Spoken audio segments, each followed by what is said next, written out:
Samantala, suspendido na ang lahat ng biyahe ng sasakyang pandagat sa Davao City. Pinagbabawalan na rin maglayag ang mga mangingisda dahil sa banta ng tsunami.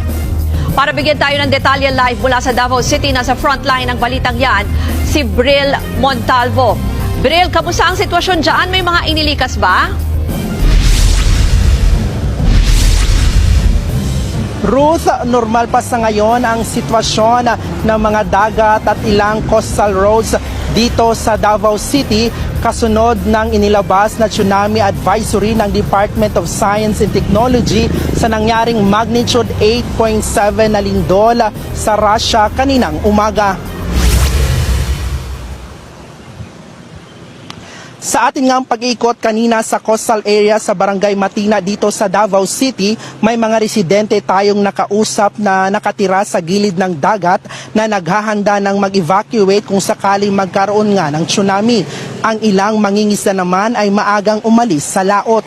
Hindi na rin muna tumatanggap ng guest ang mga beach resort. Ayon nga sa Philippine Coast Guard Davao, nagmo-monitor na sila sa mga dagat sa anumang posibleng mangyari dulot ng nasabing lindol. Sinuspindi na rin ang anumang mga biyahe sa mga sasakyang pangdagat sa mga oras na ito. Maging ang mga paaralan along coastal areas ay nabisuhan ng mag-online o blended learning. Habang ang mga guro at non-teaching personnel ay pinayuhang mag-work from home na muna. Inatasan na rin ang lahat ng public schools, district supervisor na bantayan ang mga paaralan na kabilang sa mga posibleng maapektuhan.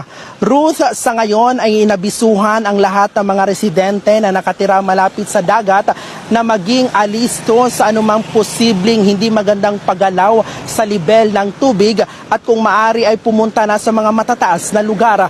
Mahigpit din dito na ipinagbabawal ang pagligo sa mga dagat.